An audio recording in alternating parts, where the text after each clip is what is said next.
Thank you all for tuning in. I'm Selena, and this is You Plus Happy. Each week, I bring you someone who challenges us to define success and happiness on our own terms with a dose of laughter.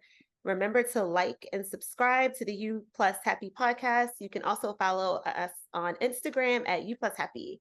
This week, we have Reem Ali Adeeb, artist and designer living and working in Los Angeles, California. For the past 11 years, she has been working as a designer for TV and film animation. Her previous work includes the Emmy Award-winning shows Harley Quinn, Green Eggs and Ham, and Teen Titans, among others. Welcome, Reem. Thank you so much. Thank you for having me, Selena. Thank I you for love the show. being here. Reem's been here before. You can go back and check out her episode from like 2 years ago. It was so good. You were one of the first guests we had on the Wow, show. it's still going strong for 2 years. That's Yeah. amazing. Congratulations. Little hiatus, but we're back. Yeah. So we'll just jump in. How I have the same questions, so we can talk about whatever we want today. Yeah. How did you get started in animation? Well, I mean, first of all, I was born and raised in Syria. So I come from the Middle East. Over there, we don't have a lot of resources for art and animation, but I was honestly privileged. Now I understand like the role of being privileged. It's not everything, but it has a role. My family was privileged enough to have to get me to San Francisco to study animation. I've always wanted to do it, to be honest. Since I was like 9 years old, it's just like I like to sit and draw, and like zone out. I daydreamed about being a designer in an office, and I wasn't good at anything else. My math is terrible. I'm not smart in that way. I'm like more towards like liberal arts and art and language, and like that's what is interesting to me. Anyways, long story short, I came to San Francisco. I studied animation here. We didn't have animation programs in Syria. Mhm. And after graduation, I did a friend of mine was working in a animation studio here in LA. He sent a test, like they needed a character designer, and the way you get into like these shows is by sending you a a description for a character like as a test, and then you do the designs, and they look at it and they see if you're like a good fit for the show or like for this style or whatever. And luckily I did the test and they liked it, and that's how I moved to LA. And since then, and that's how I get on these like projects. Usually it's usually some kind of test, or now it's more portfolio. They just see my previous work, but before it was like, yeah. And that's how I started. How did you even know that animation was a job? Like when I was little and I saw cartoons, I never thought about how they came about. I was like, this just is here. How did you think of it as like, oh, I could do this for a living? Yeah, that's a great question. I honestly, it didn't occur to me either. It was my siblings. I have siblings from like my stepmom, my dad's like first marriage. They're much older than me. Um, and they kind of like raised us a little bit. And I think maybe they saw that I'm not like, they're all in business. They're all like smart, not the artistic side. But maybe they were like, well, maybe you can do this, because I wasn't good in other subjects. So my sister Rula was the one who suggested it to me, and it was that light bulb. It's like, wait, you can do this.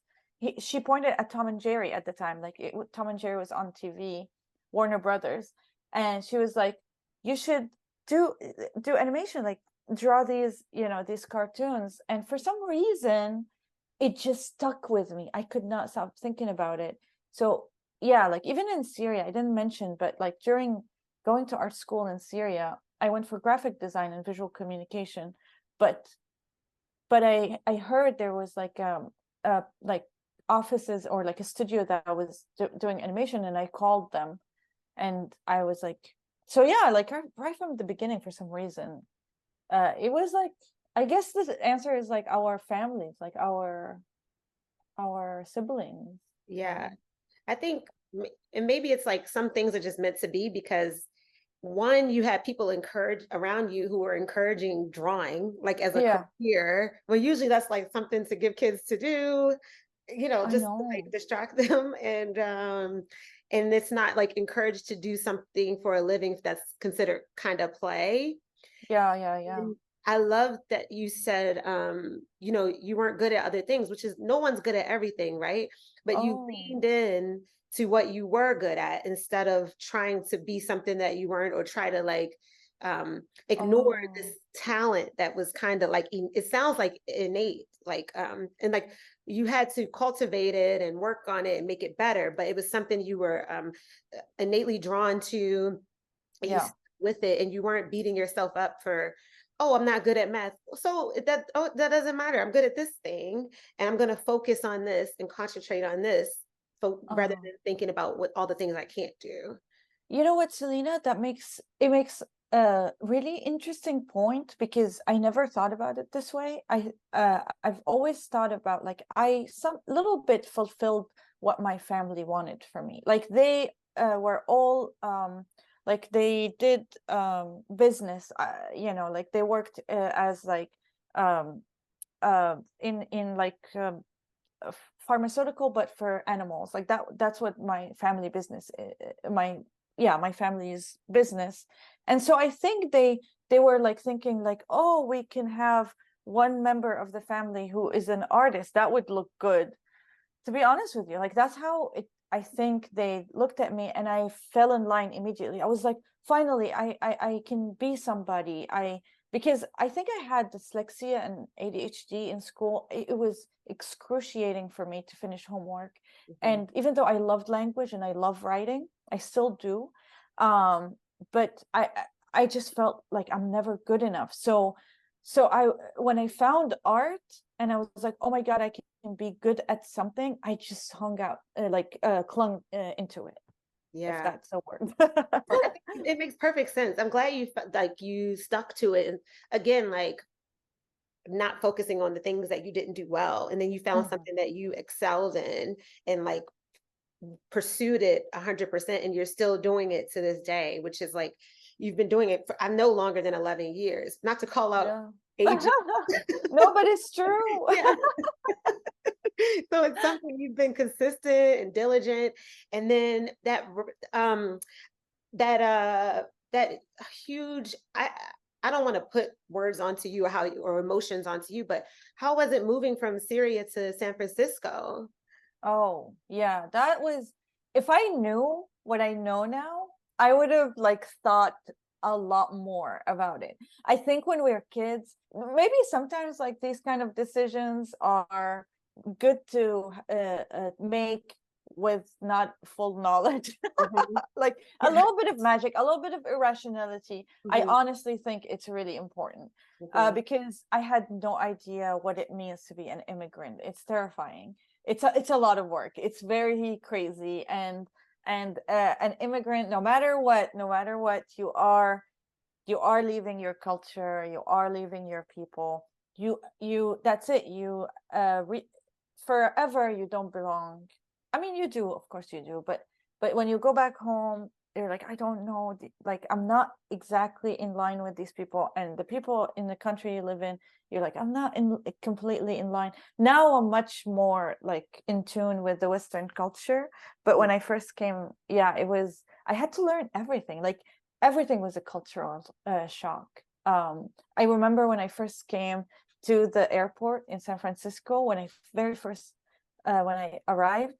You know how it is in airports, like people are so showing affection, uh, like publicly, and like saying goodbye or saying hello, and they're like hugging and embracing and kissing, and that's like really a no-no back in the day in Syria. So the very first, like the moment I step my foot in San Francisco, I see like those two guys kissing, like this really passionate kiss, and I was like, oh my God, like immediately you feel the difference of the cultures. Wow. Wow. And you did you ever get homesick? I am constantly homesick. I think the first conversation I've had with you was I was telling you how homesick I am. And I love that. I want to remind you, maybe, I don't know if you remember, but I was like, I'm so homesick. I can't travel back to my country. Mm. And you were like, why? You should go. And I was like, I can't right now because of my paper. And then you were like, you gave me some tough love. You were like, hey, don't think about things you can't do. Like, focus on the things you can control. And it stays with me till this day, Selena. I'm so happy. It wasn't me, y'all. I won't take credit. It was something, a vessel. I try to think of myself because sometimes I don't remember saying that, No, but it's your wisdom, and actually. I'm okay. I'll take credit because Reem told Yeah. me. But I'm glad it resonated with you. And I that's so interesting to make that huge move. And like you said, you didn't know how big of an undertaking it was. And like that kind, like you said, I love that being like a little irrational in some of your Yeah. decisions because you wouldn't take those leaps of faith, you wouldn't take those risks if you knew all of what it entailed, right? Yes, yes. And that was a huge risk.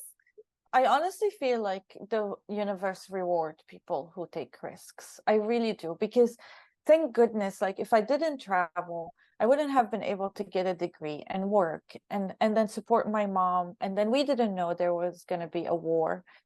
You guys, there is a war in Syria. So like we, like me leaving was such a blessing because things went down after I left, and I was able to support my mom. So I feel like when we take risks, even when we're not like super rational, um it's not, I mean, obviously you have to like weigh everything and make sure you're doing, like you're not harming yourself, but taking risks usually pays off. I don't know, I hope. Wow. You know. I think I don't know, like calculated risks, but that's like for every individual to decide for themselves, right? But for Yeah. your experiences, risks have paid off. Yes, I had. Yeah. I love that.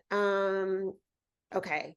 Was there ever, well, I feel like, was there ever a turning point where you realized you needed to take a different path than what was expected to you? I think you already answered, but Oh, no, well, I answered you before the episode. Like, it's kind of like what you did. Um, yes, I want to tell you about this. So Mhm. in I mean, beginning of this year, in January, the show I was on was like really affecting my mental health in a negative way. It was very difficult. And like you said, I have been in animation my entire life, and it's really scary to do anything else. But I feel like while I love being a designer in animation, and I'm really grateful for it, animation is like all about teamwork, all about blending in, all about like the big picture. It's not, you can't have your own voice, like you can't have your own illustrations and your paintings and your drawings out there. You just have to be part of a team. And I think I'm a little burnt out on that aspect. So that turning point, to answer your question, in January, I ended up quitting that job, which was really scary. It's still, I mean, I'm still in it. I'm still in a transitioning, slowly expanding to illustration and want to become like an independent artist. So in January, I quit. I had a couple of freelance, and then I changed. I built my website to showcase like other things, like other than animation. And I decided to start doing personal work. So like personal art that is my own, fully creative control, no clients or anything, which is another risk, which we'll let you know. if it was worth it. Hopefully it will pan out. I mean, not hopefully, let's manifest it will pan out. Yes. They that's also like it sounds like one, self-awareness because you felt like you were starting to be burned out, and then with what you were doing with what your job before January, and then honoring that too, because I know I can't speak for everyone, but I know for me, I'll Mhm. get burnt out at a place, and I'll know something's over, even not just at work, relationships, a city job. I'll know it's over. and I'll stay until it gets so bad that like it pushes me out, and I'm trying to get ahead of that. And it sounds like I'm trying to have these new behaviors that are like, okay, you see something happening, let's start making an exit plan, or what are we going to do next, instead of just sitting in it and letting it get so bad and treating it almost like there's no other options. But you were Yes, proactive. I tend to be this way. Like I think it's an ongoing effort. Like I took this, this chance. Certain other aspects of my life, I linger just like you. So it's really like some battles we win and some battles. But I think this is important for me. I think like that's why I really, because I feel it like how envious I see when I look at other artists. And you know how what they say, like if you feel envy, ask, like that's telling you something. That means you want something, or like you want something for yourself. And that's like, okay, why am I feeling jealous of this artist? Okay, I think I need to pay attention to myself, or like something I want to do. Yeah. It's so important. I'm so glad you said that, of because I think we look at jealousy as a negative emotion, but really it's not. It's, well, it could be if you go to the side of like being you want to cause that person harm because you're jealous of them. But if you look at it as, what is this telling me? Why am I feeling like this?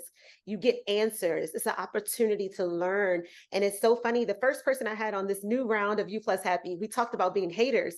And I was like, I've been a hater. Like, everyone Me wants to too. pretend they're not the hater. Like it's somebody, no, I've been a hater too. And then Me too. I Googled it, and I read on like Psychology Today or something. It was Uh-huh. like all this psychology stuff about jealousy. And it said exactly what you just said, of like, ask yourself what you want. What are you jealous of, and what do you want to change in your life? And then I remember before that happened, the person I was jealous of, they had these traits that I wish that I could cultivate in myself. And then I started working on it. Oh And my God, so eloquent. That's exactly, yeah. yeah, so that's I love that. And I hope people take away like that jealousy doesn't have to be, because it can feel painful if you don't work with it, with that emotion. And I'm not saying that you can go through this painless life, because that's not realistic, but it's trying to put us somewhere. Yes, yes. It's telling you something. It's definitely information. Yeah. Yes. And yeah, like it's just information, and like seeing that, and like paying attention to how you feel. Like if it's constantly you're seeing the pattern, you're like, okay, there is something you seek, you need. This is, you're not in the right place. You need to be somewhere else. And then sometimes the right place is, I mean, the wrong place feels safe.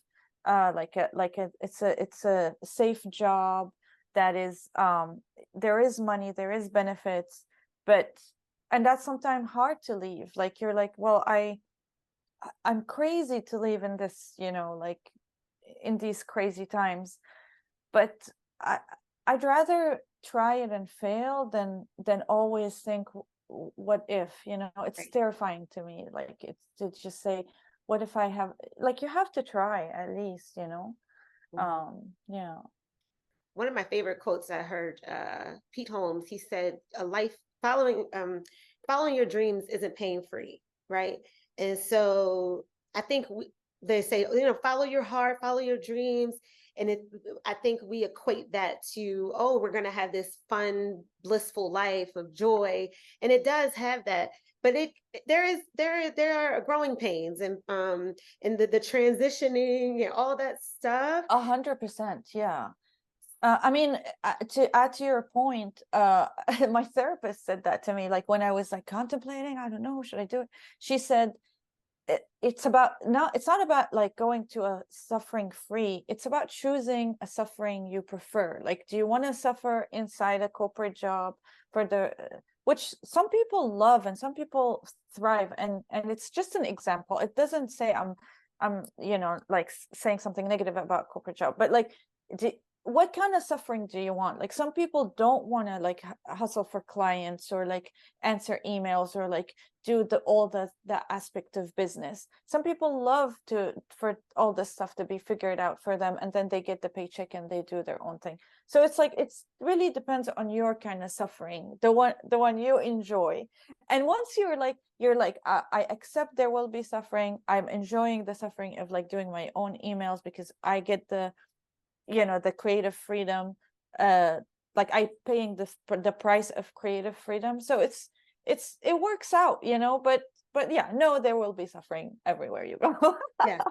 For real. And sometimes, and I just want to say really quickly, sometimes it doesn't work out. Like I moved to, and my example is I always wanted to live in Los Angeles since I'm 7 years old and I learned about LA.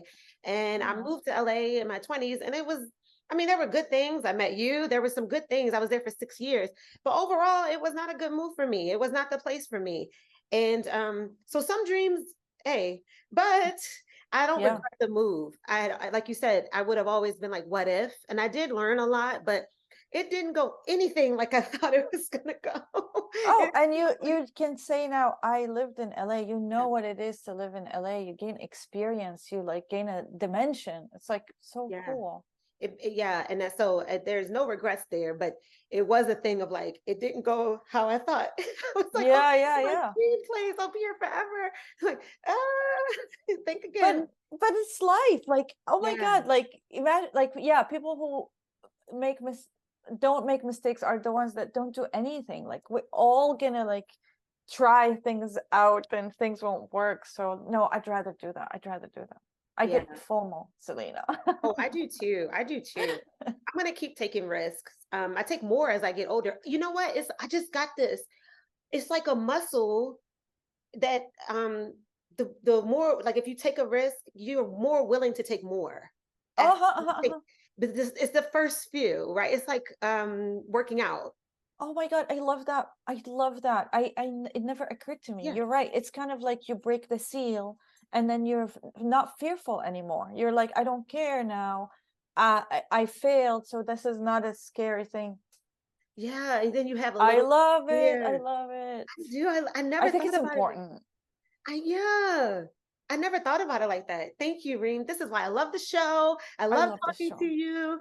Um, but we're kind of talking about this already, but like challenges. And so I know you've had challenges along your journey. And so how do you push through?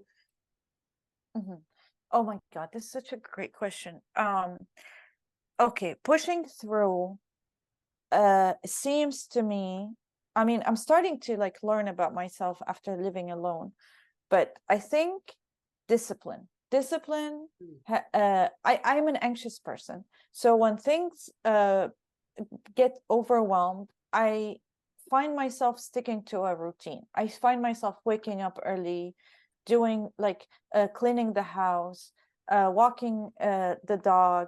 Like when I don't know when things get scary to me, I when okay, so I have chronic anxiety.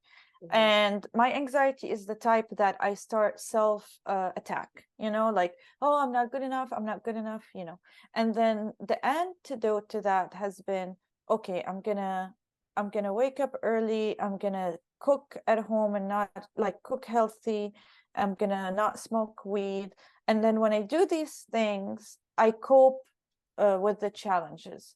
And most of the time, I feel like the challenges, I don't solve them. I just like duck until they like it's kind of like weathering a storm. So Yeah. I just like hunker down.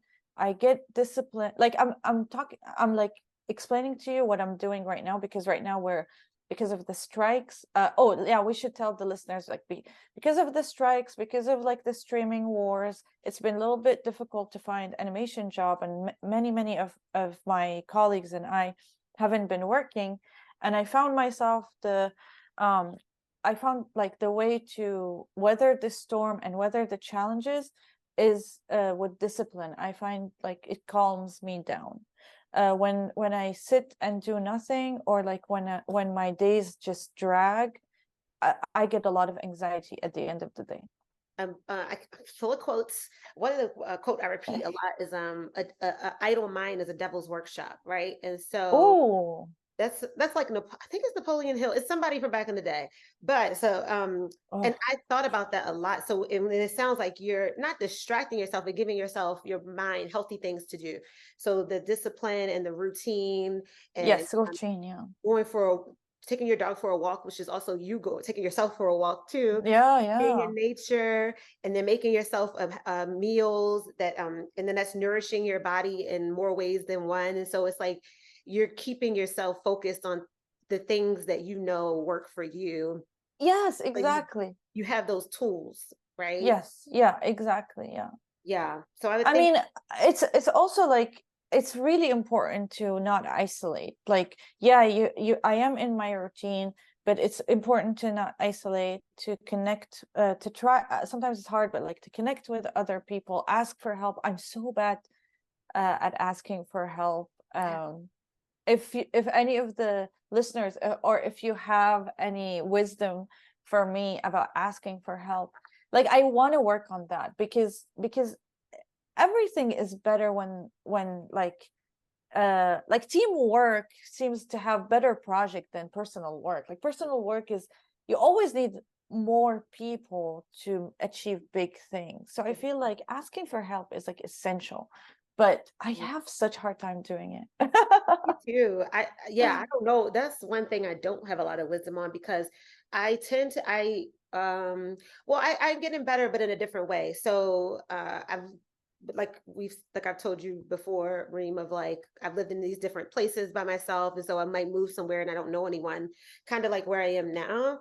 Um and one thing that I've seen that helps is like I don't feel like I can ask people for help yet, which I'm sure I could. I have people in my life, but going out to things that I know are in alignment with things that I like or that are important to me.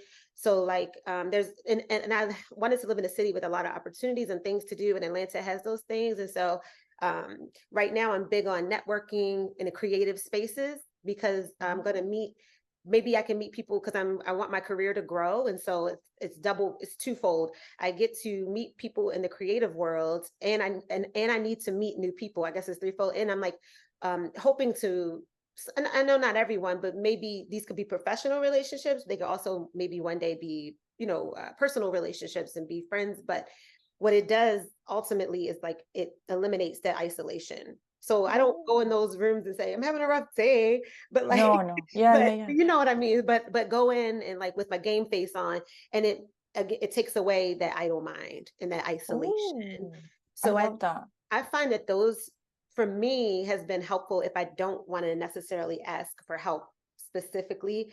It's a healthy distraction, and it's what I need to do anyway. I need to meet people. Wait, Selena, can you give me example of these creative places? So I like I'm sure they have a million in LA, but I go on like Eventbrite or Instagram and I'll oh look yeah. for events. Like I'll type in creative networking or acting networking or radio networking because I'm in Mm. podcasts. So I'm like, I want to get deeper into the world of media. And then when you go, you ask, every time I go, I ask people there, oh, what's your next event? Like, what else are you going to? What other Oh, so things? cool. Then they give me more resources of like in places to check to go to Mm. these events.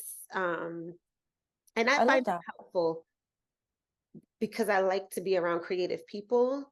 Um, not saying other people don't have like value, but I tend to get along easier and Yeah, feel more yeah. connected with people who are in the creative world. Yeah. Um, and Me so too. that's been really helpful. So I'm sure if you look like an Eventbrite, and then like I said, you keep going and you keep meeting people, and then you just learn about events. Does that make sense? It does. I kind of want to try it. I mean, I'm trying, like I feel like the pandemic really made me socially awkward. I don't know. My social skills like deteriorated a little bit in quarantine. So now I'm starting to get back a little bit into it, but I get exhausted. But Yeah. something like that sounds like nice. Like I want to get back into it, you know? Well, if it's any help, I never noticed your anxiety or social awkwardness. I know, and I haven't seen you since. Oh, really? No, I haven't because let me tell you, I am socially awkward. People call me out on it, and my anxiety is not bad right now. It's gotten better over the years, but it used to be really, really bad, and I still wrestle with it. But I know I used to not know what it was. Like when people were Yeah, me too. anxiety, they didn't talk about that when we were younger. Like I that thought it's really, stress. I thought it's the same thing. I was like, I don't know what's going on. But now that there's a name for it, has been helpful. And then I meet a bunch of other awkward people, and I'm like, oh, this is cool. This is fine.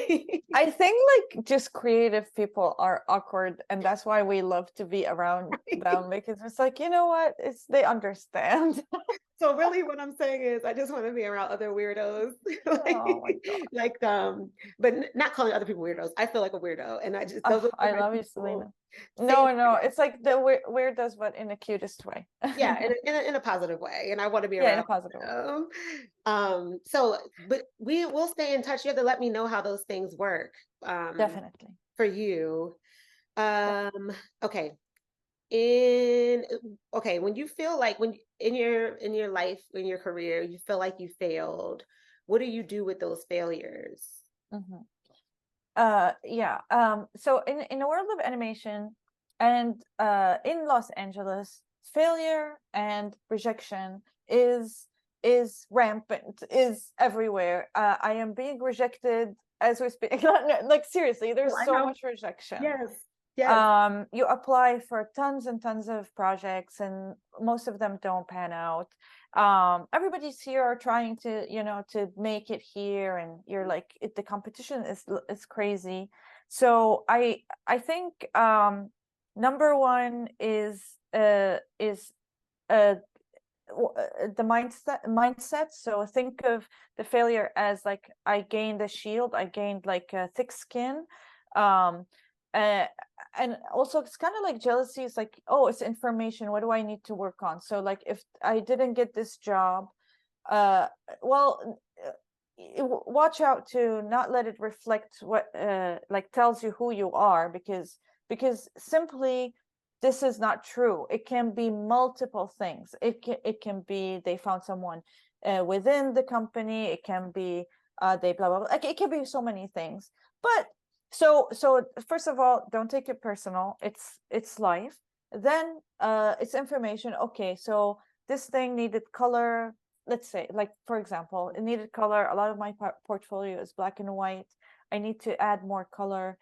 This is I really wanted this job. It was illustration, but a lot of my work is not. So okay, uh, getting information. So mindset, don't take it personal. Learn from it. Like get the information you need of like to improve. And third, I would say, especially in LA, it's really good to find a hobby. So like focusing on yourself. So when you get the rejection, when you get like the failure, you just like still have self-esteem because you're working on a project on your own, you know? You're like, yeah, you hate me, but I have something going on. So it's good to have a personal project or a hobby or something of your own that you're working on. And yeah, it's really really helpful. That I'm rushing because I know we're sensitive to your time. You have like 10 more Don't minutes, Yeah, right? don't worry about it. Yeah, Um it's only because yeah, I have to walk the dog, but it's completely fine. It's completely fine. This is a lot of fun. Yay. Okay. The wonderful thing, um because I always try to tie everything up in a bow, and like for the audience and for myself, and like what I hear, don't let it tell you who you are. That is wonderful. I mean, amazing. And then having that project that helps your self-esteem. I was just telling a friend because he was like, how do you keep going on the podcast? You only have 60 subscribers. It'll be more. But and I'm like, it it it gives me it makes me feel self-worth. It gives me self-esteem. And everyone who comes on the show, I hope this continues. It feels like what they tell me is that they get value from it too. So I feel like I get value, and then I'm adding value to that person. And that even if it's only one person, you're on the show. I hope my biggest hope is that you walk away from this and you can gain something as well, and like you feel good too. So it's like we made each other's day better. But Oh my God, yes. I that's mean, like, and so when all the rejection is pouring in, I still have this wonderful space that is very challenging sometimes. Not talking to the guests, but all the other stuff, all the editing and trying to get listeners and booking guests. But this space is keeps me going when, it's yours because it's your own.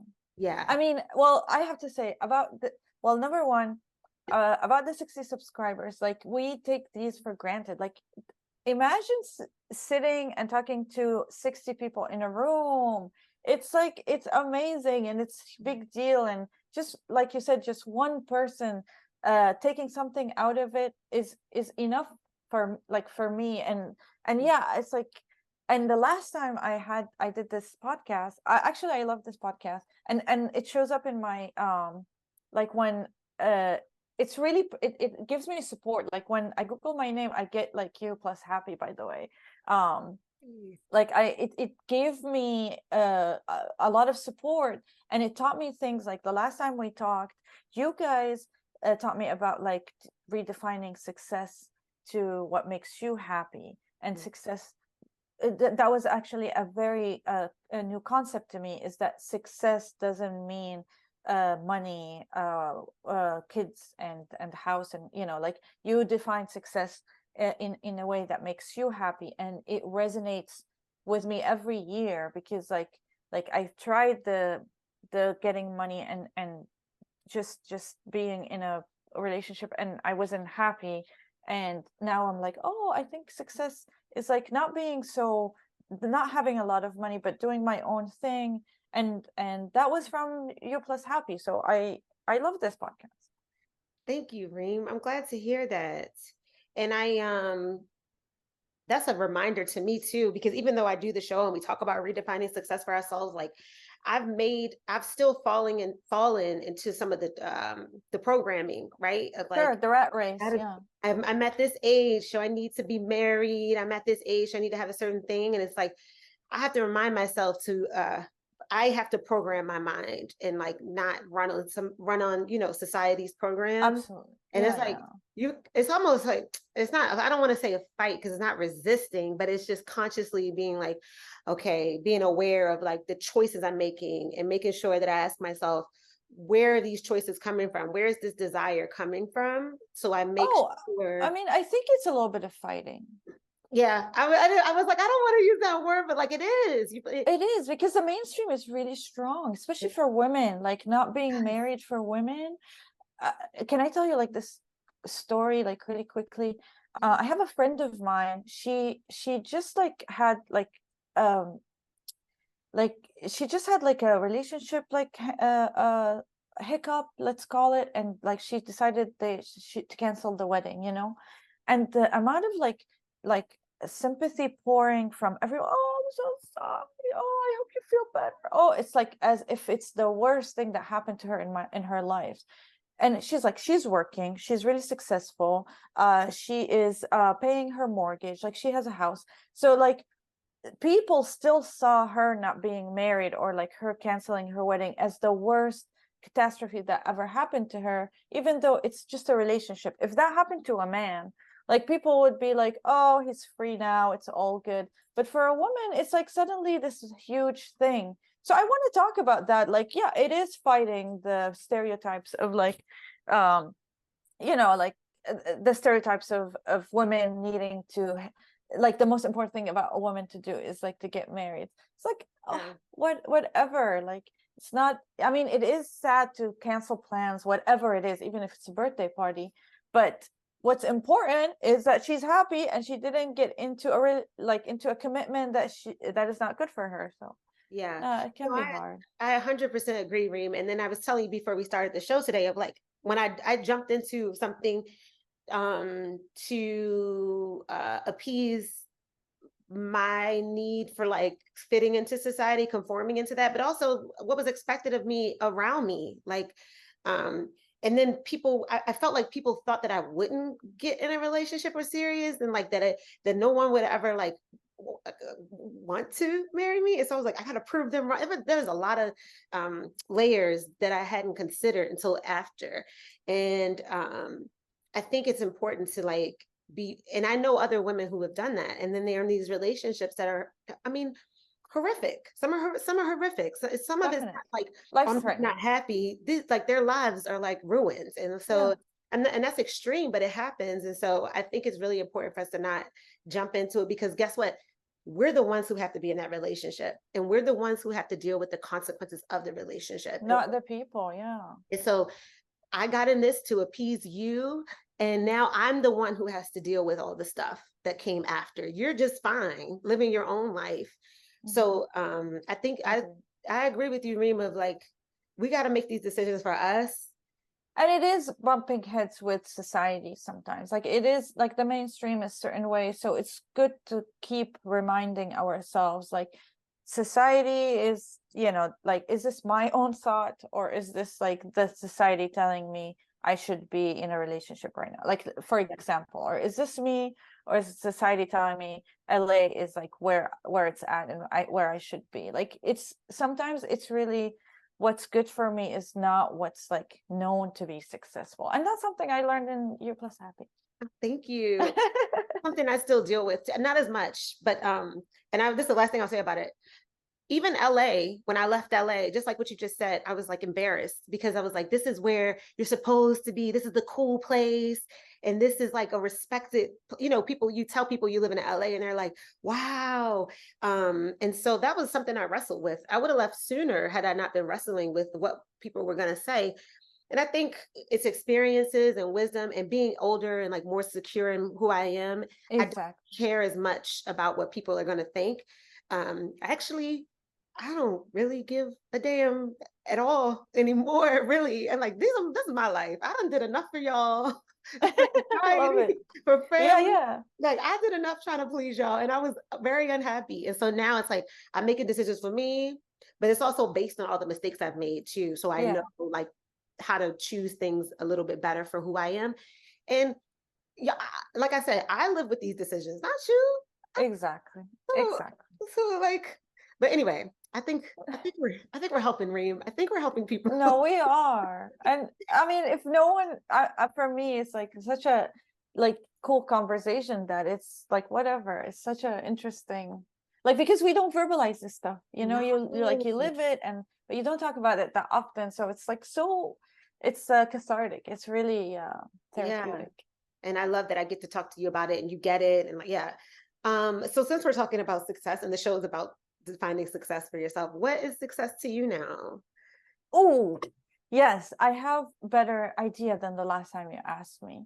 I think success for me is to maximize the joy, like this is how I see life these days. And it might be, I don't know, it might be a little out there. Okay. Like, just bear with me. I Okay. see life as like suffering, like it's suffering, and then there's like these pockets of joy. And so I now my the way I see it is like, I just want to maximize these pockets of joy in this sea of suffering. So like, I'm working to, you know, like paid gigs in order to support myself financially, but then I know working my own project brings me joy. So success for me is making more of these personal projects as much as I can without like financially like breaking myself. I know success is to be myself, you know, so being in a relationship that takes away from myself, and I conform to fit somebody else's world is not success for me, even if it's a relationship from the outside looks like a nice relationship. So Mhm. now I know success is to have like uh, relationships that affect me positively, whether it's friendship, whether it's like romantic. It's like, yeah, like having friendships and intimate friendships, or like relationships that support who I am, not take away and make me want to be somebody else, you know, change me, or like, I know relationship is all about like compromising, and it is, you change a little bit for somebody else, but to an extent, not like Yeah. too much. It I doesn't think that's change what success these days to me. the core of who you are. And I know what you said, Right, the core. yeah, like it, and what you said about suffering. I remember I read this book a long time ago. The opening line was "Life is suffering," and that's like um that's, I think it was a book on Buddhism, but that Yeah. stuck with me. And I told my friend, because one of my newer perspectives, and I listened to him because he's like, Selena, that sounds crazy. You sound like a nut. But I was like, and I don't tell anybody this. I've never said this to anyone except for him. But what started helping me was like remembering that I'm going to die. And like, I know it sounds crazy, but remembering that you can't get out alive, right? Like, no matter what decisions I make, I'm not going to be out here acting crazy and like doing wild stuff. But like with the risks and like being really, really, I know there is suffering, but being really, really unhappy in the things that I'm doing, or the relationships that I am in, like life, I'm not going to make it out alive. So I might as well try to enjoy as much as I can, and put as much joy as I can out into the world. I don't always succeed at that. I'm human, but Oh my God, it's not crazy at all. It makes total sense. and that's what I was saying. And I was just saying that to say, I know you said like, oh, this might be out here like this sea of suffering, and then you find pockets of joy. That well, first of all, that's like a visual that I love that's popping in my head, but also like I think it's, in that perspective may not work for everyone, but it's working for you. And I have a similar one of like, I'm gonna die one day. So like, and then it puts things like in perspective of like, does this even matter? Like, oh my, when I'm gone, does this thing that is this gonna matter? And Yeah, yeah, most times it's not. yeah, yeah, So so I'm like, true. anyway, No, so it really makes sense, because like when you accept that it's gonna suck, it's yeah, really release, what's the word, freeing, relief. Yeah, you're yeah. like, well, life is hard, okay, established, because those who are like, life is great and it should be great every day, and you're like going, like thriving toward like an impossible goal. So I'm like, it's Mhm. suffering, it's hard, we have to pay the bills, we have to work every day, we have to, so might as well find, just the things that we like to do and try to do it as much as we can Mm. and get some joy out of it. It's really helping me. Maybe if you ask me like next year, it will be something else, but right now this works. Yeah, that's why I was happy to have you on the show again, because I have the same questions, because like the same way I wasn't thinking this way I'm thinking now a year ago. And you Yeah. said next year, and I'm constantly, reading and talking to people and thinking and reflecting.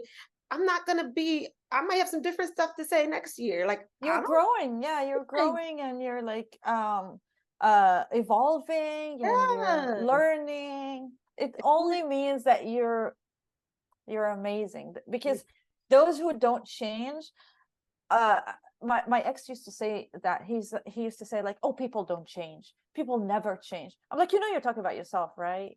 Wow. Like, Yeah. because if Yeah. you believe people don't change, what makes you different than people? You are people, Right. um and Yeah, I do believe people change, I I really do do. Do too. you? Yeah, especially and I was gonna say too, life experiences happen, right? So like something really wonderful could happen and it changes your perspective on life, or something that's like harder, like Really terrible a happens, death yeah. or something. I'm not Mm-hmm. trying to, but that's a real life thing that happens. I know for me, when I've experienced death in my family, it changed my perspective and it changed the way I approach my life. And so Yeah, I think the people pandemic, I'm sure it had like a way for us to see the world. It changed us as yeah. well. And I know I've changed. I in my 20s, Reem, I was terrible. You didn't know me then. I met you in my 30s. I was not it was I don't like I'm glad that she was there, but I'm glad I have changed her, made her better. And I hope like, when as I head into my 40s, it gets better and better and better. I'm never going to be perfect, but like you said, there's always evolution, right? And so I heard, I saw the other day an article, sorry to interrupt, no. but just to add to your point, people are talking about like their favorite age, and like the comment underneath it were all like, oh my God, my 40s, I'm in my 60s and I always imagine myself in my 40s, I love my 40s, my 40s was like the best. So I'm honestly, I'm kind of excited for my 40s. Like I heard I don't know, like this article, like is a lot of like older people in their 60s and 80s. They're saying, in my mind, I'm still in my 40s because it was like my favorite phase of my life. Wow. I know. I'm struggling with aging in some way because of society stuff. Like I feel like they value in this culture, they value youth, but inside, and I don't want to look old, but Mm. inside, I feel great. I feel better than I ever have. So I expect and I want to manifest it as I'm going to keep feeling better and better inside and like proud of who I am and proud of the things that I set out to accomplish that I have. And and I just mean, yeah, like the people, like I think media makes us feel like when you're 40, you're like super old. But like I, I was watching like a show the other day called Silo. What's her name? Quincy Jones' daughter. okay, Rashida Jones. Rashida Jones Mm. was playing a 38-year-old woman part. She said, she's like, I'm 38, I'm barely time for having children. And then I looked her up and she was 47. Like her real age is 47. So Yeah. like they make the people who look in their like almost 50, like they're telling us this is what 38 looks like. I'm like, this is all wrong. It's not, you know, first of all, 38 is young and 47 is young and like but like our wires is all mixed up because it's like you said, like the society favors youth and it's somehow it's telling us like, oh, once you hit 40, immediately you're like gonna deteriorate. But like people are playing 38 on TV that are in their like almost 50. So like I don't, numbers don't matter. It really doesn't. And also aging means you made it. Like you made it. You didn't die. Like you actually, like we take it for granted, but like if we age, that means we still alive. That means we made it. It's a gift. I Yeah. mean, it's hard. I struggle with aging, obviously, but I try to tell myself these things. Okay. I don't think about it like that because I know people who don't care. My friends are around my age and they're like, I don't think about it. I just have another birthday. I'm like, Oh, that's really? yeah. And I'm like, I don't know. How do y'all not care? But Maybe they hide it very well. I don't know. They seem to just not, it doesn't bother them. Well, I know they don't want to look like bad. They want to age well physically, but like as far as like where they are in life, they're fine. I'm like, you, Mm, I need all right. rub it off for me. Alrighty, I'm like good. I'm happy for them. Honestly Yeah, happy. me too.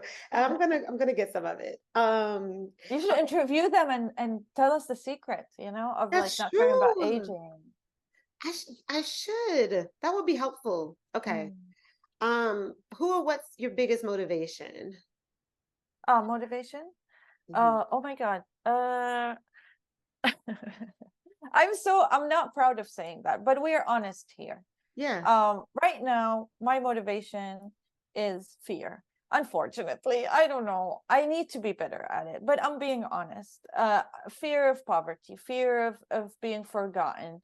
Uh, I wish like we talk. Me and the therapist talk about like having fear, not the driver in the driver's seat. Like fear is a good motivation to be in the back or even in the trunk, but a driver, no good.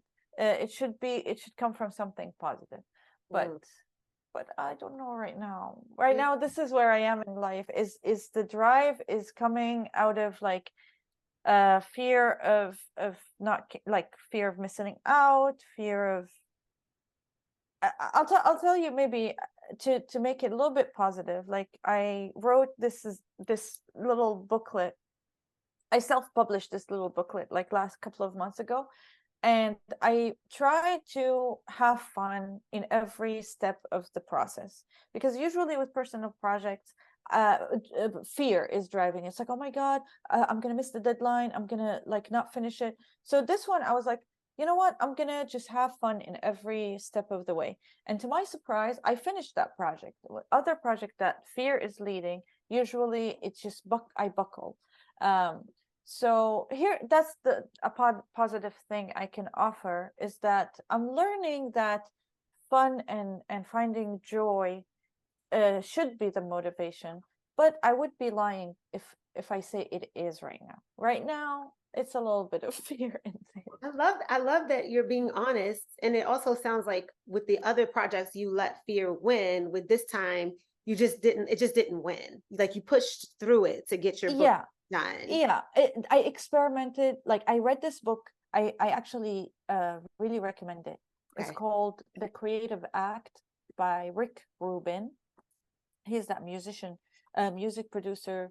So really, really zen, and he's like really interesting, and he has like interesting things to say. And this book is all about the psychology of like being creative. And he believes every single one of us is creative. So every single one who's listening this can take away from it. And he says that. He says it's like it's about having fun in the process. I mean, it is about finishing it and having, having it done. But if you're not having fun, why do you think anyone would have fun like reading it or consuming it or like doing any of that? So I'm trying to be better at that, or like channel my thoughts toward joy rather than fear. I didn't think about that. Like the energy you're putting into it during the process is going to bleed over, or like, I guess, yeah. I don't know. That's a new way of thinking about it that I hadn't thought about.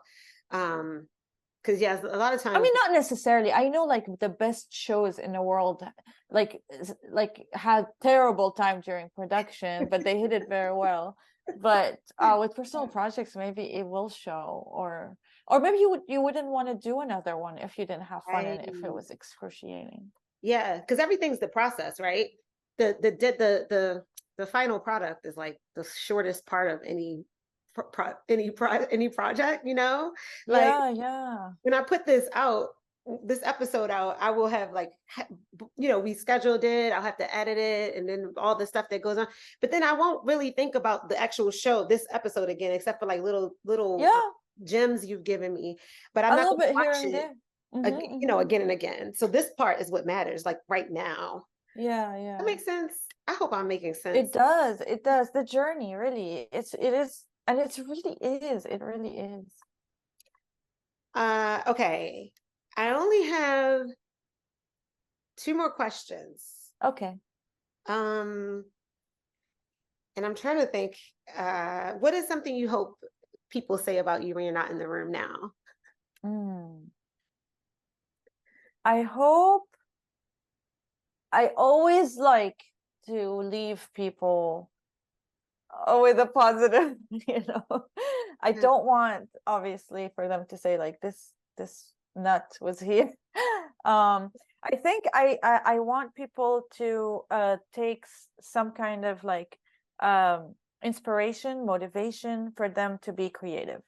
I've I honestly like that's something I really want to do. Like I want to do workshops for young kids from Arabia, because a lot of them like are like they think they're not talented enough, they're not creative enough, they're not blah blah blah. So I honestly, one of my favorite thing is that if someone talked to me and afterwards I inspired them to do something artistic, anything creative, because I have so much fun doing it, and I wish it for other to enjoy this gift. Like I have a sister who's like only 18 months older than me, but we're so different. She also went and studied pharma. She's not creative, but she found like a lot of creative outlets when she started like teaching. It's like it's a part of performing, and we talked about it, and we realized like, yeah, creativity is within everyone, and um and I really really believe it. And so I hope when I leave a room, people in the room are inspired to do something creative. I think that's my answer. I want to say this time around. Yeah. Yeah. I love it. I love it, Reem. And I hope you're able to help do workshops and do whatever you want to help the children. Like I help the hope so. children. Yeah, helping. We need to help the children, Selena. We're that age. Yes, that's true. That's true. Reem and I used to volunteer with young girls, and I That's how we know each other. yes. And I loved it. I loved, even though I don't know if I want, I don't like being around children every day, but I did like, if I'm being honest, but helping them, you know, feels really good in in that space. It does, yeah. It felt really, really good to I help. feel like everyone in that in that like shelter, all the volunteers, they all had some like really, really positive like quality to them. Because like you could have done, like I went there to meet people and to like be a part of LA and see LA, but people can do it in so many ways, but we decided to do it in a giving way, and I like to pat us on the back for Yeah. doing that. That was something, and like we were talking about before, like we were like-minded in some way, because you said to We see it, are. you could do it in different ways, but we chose to do it to volunteer, and then we kept coming back for years every week. So we made that commitment too, and Oh yeah. they don't require a commitment. They didn't, Oh my and God, I didn't think of commitment. You're right. yeah, and we kept coming back on our own. I know some programs require, a certain uh, commitment for a certain amount of time. Yeah. And they were like, just Uh-huh. come in whenever you can. And we were like, we'll be here. Uh, Yeah. and it was very pleasant. All right. And we're talking about helping other people. And like, what piece of advice would you give to listeners who might want to become an animator? Yeah, what would you tell them to do? Oh, don't do it. No. Thanks. No, I want to say really quickly, I don't know about other industries, but I was thinking about, we chose, like, I want to be more in entertainment, and you're in entertainment in a certain way, the entertainment business, right? The industry. It's a Mhm. tricky, we did choose a tricky industry. Yes, yes, yes. Like, if we had No, went, it's true. if we had went into like healthcare, Yeah. Not very stable. It's volatile. Yeah. right. And like if we were doctors, we would have jobs. Like if we were nurses, we would have jobs. This is like you don't know, it doesn't matter how talented you are. You don't know what's gonna happen. No, you don't. Exactly. Like there are incredible people right now that are okay. I have a good answer for you. Um, okay, so number one, people of color, we need to tell our stories, because white people, we have been telling their stories for millions of like for two since the invention of television and all of that. Mhm. No, we have to tell our stories, and we have to learn how to tell a compelling story. And uh, animation and entertainment and any form of entertainment is all about storytelling. It's all about learning how to tell a story. So anyone who is interested in animation, learn the technique, but also don't forget to tell your own story. Like use the technique to tell your story, because because we need it. We just need it in this world. It's very important, and if you want to do it, that means you can do it. Because people don't, like don't care. The people who don't care really don't care. But if you have been, it's on your mind, you keep doing it. You keep like drawing. You keep like watching. You're interested. That means you're passionate about this thing. So cultivate it, like you say, like cultivate it and learn the technique for it, but tell your own stories. You don't have to go to the academic ways. Now there is tons of information on YouTube, tons of information on tutorials. Like there are online schools that um, uh, offer classes here and there, so you don't have to go into like depth with student depth to get a degree. Because if you have like the talent and the information, you can do it on your own. And most people don't look at diplomas like in the animation industry. Yeah. um and know that animation, I know you know as well, Selena, there's so much in animation. Like it's not only drawing or animating, it's also you can work in sound, you can work in compositing, you can work in the production side of it, which is like facilitate teams and organize and create budgets, and these are all making animation. It's all part of the animation making. So yeah, I think my advice is, before spending too much money on a degree, do your research online for for classes that are cheaper, or YouTube channels, or stuff like that. Number two, don't forget, learn the techniques, but don't forget about your own story. Like you have to tell, like you have to learn the technique to tell a good story, to tell, and I'm saying, not, it doesn't have to be your biography. Anything you decide, like any idea that comes to you, it comes from your DNA. Like it has your experience in it, even if it's just one joke. It has your DNA on it. So like make things, like not just like aspire to like, oh, I want to work in this company. I want to like make things, and that usually get those big companies noticed, get those producers noticed, because they see that you have something to say, not just like the tools to say it. Yeah. And reach out, like if someone is interested and they want like more specific advice about their portfolios or how to get a portfolio or any questions, honestly feel free to reach out to me. I'll give my email. Okay.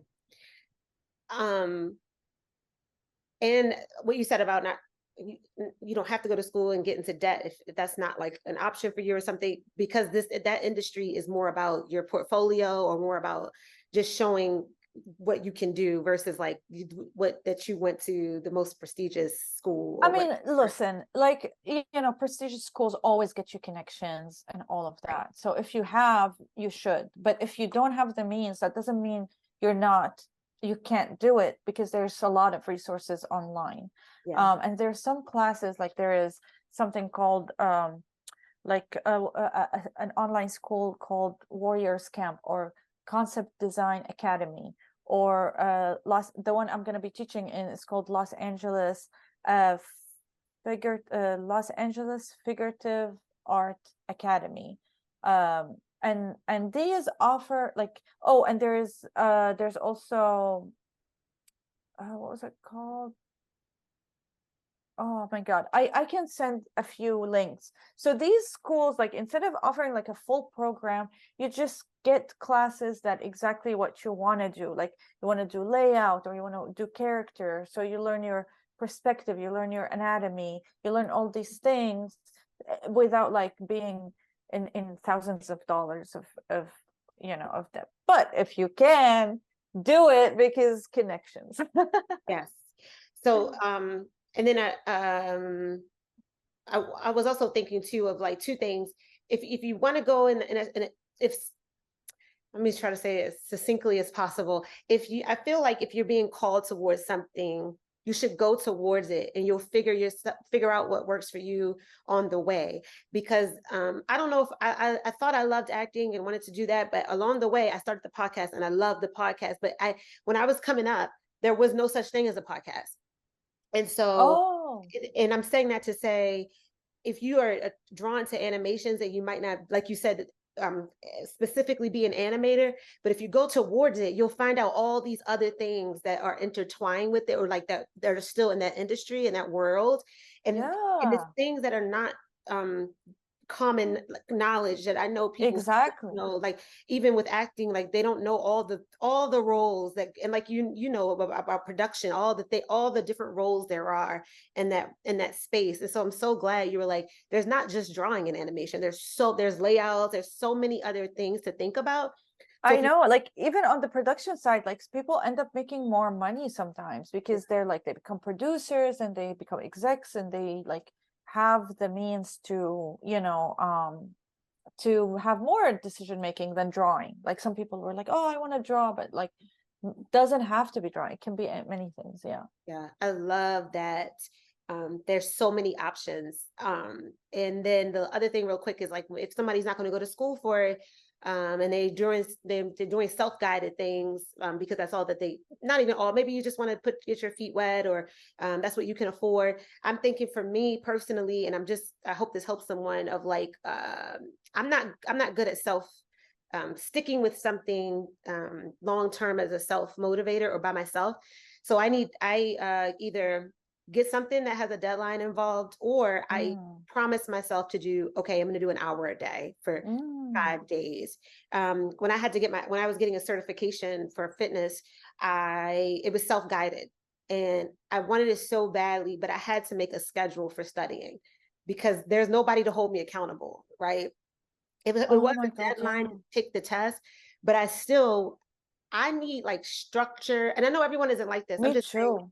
for someone who does need that, you can create that for yourself of like, okay, Yes. an hour a day I'm going to do this, or 2 hours a day. And I don't know how long you should draw a day, but what, you would be better at the specifics. But I'm saying creating some kind of structure or rules for yourself, and you can change them. If like the first week you try something, like that didn't work for me, adjust.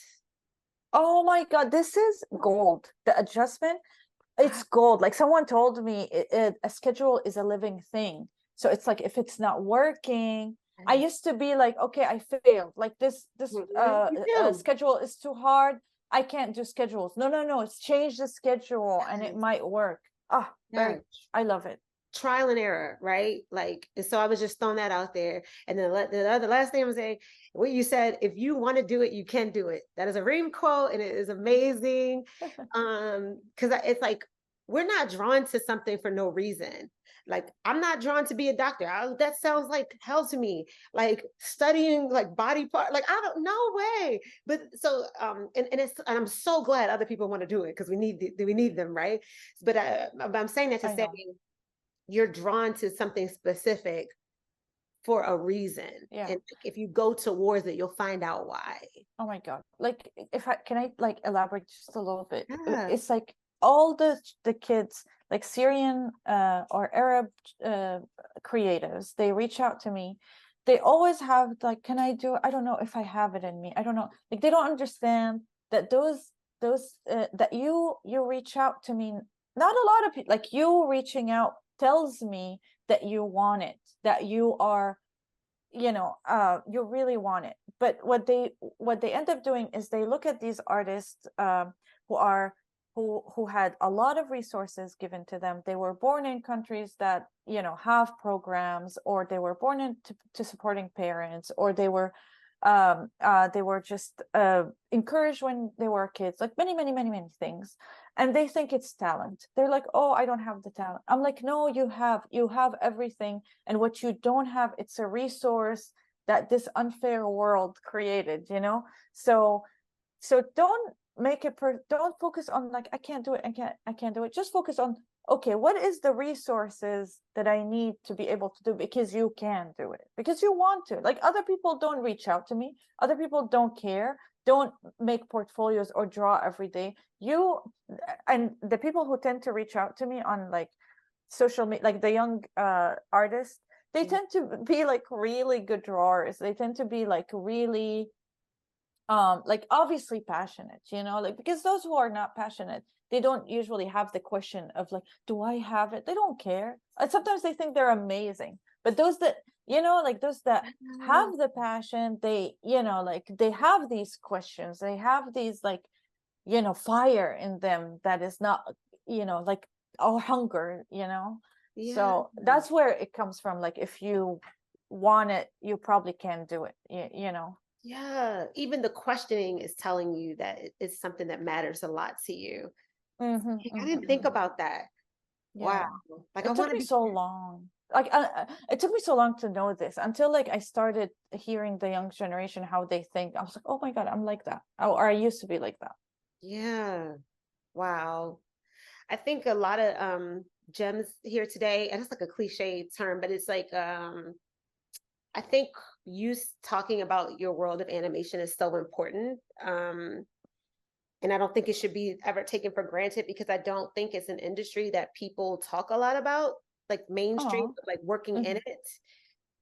And I just think it helps open people's eyes that there's so much Oh, like you may not be exposed to, that yeah. options for you. And that goes for any industry of like, you might just see like certain things, but just research it and see what else is available to you, and what try and just try things. Yeah, yeah, you wouldn't know if you're good, if you like it without trying it. Yeah. And we not to go back to that, but honestly, like the animation industry is like a little too white. Like we need people of color, we need diverse like stories. It's about time we tell our stories. It's about time. Yeah, I agree. I mean, I don't know about animation world as much as you do. I agree. Thinking about other like where I work. Everywhere can use a little bit Yeah, I was gonna diversity. say because I a voiceover artist. I know this was like off subject, but I was like, oh my God, we need more Black voiceover artists. Like when I look for like if a client asks Really? for It's also lacking? it's beyond like it's insane. Like if a person asks for a Black voiceover artist, where there are Black voiceover artists, but nowhere near as many No, white. I Nowhere believe it. near. I think it's like you're saying, I think it's well, like I was saying earlier, I think it's an exposure thing. I don't think Yeah. they're even thinking about being, it's just an exposure thing. So I try to tell anybody I meet, if they express any kind of interest in anything in the industry of entertainment, I'm like, just try being a voiceover artist, please. We need you, please. Wow. We do, and I'm Wow. not saying white people shouldn't try either, but of course everybody. They But are. shortage of people of color, Yes, um, yes. from what I see, and there's a demand. So it's not like no one wants people of color. It's not that at all. But we got to show up too, and I think it just goes back to exposure.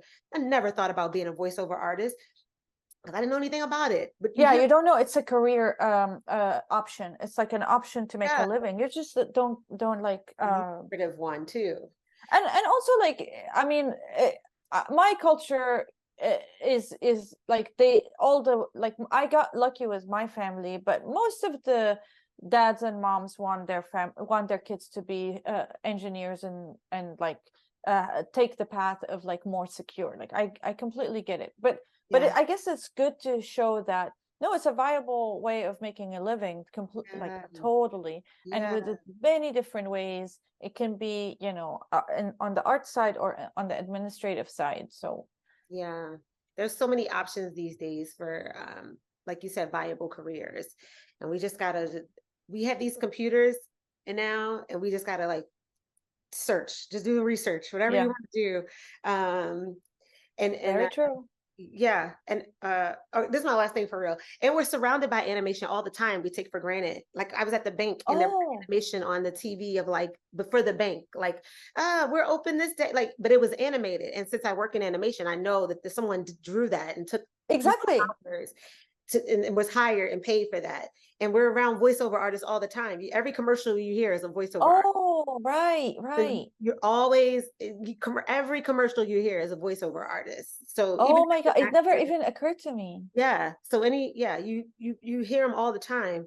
Um, and And like with the more screens, like we like back in the day, there's magazines and stuff. Now it's all screens. Everything is animated. Everything there, it has like voiceover. yeah, yeah. So it's out there. People are hiring. This is like anyway.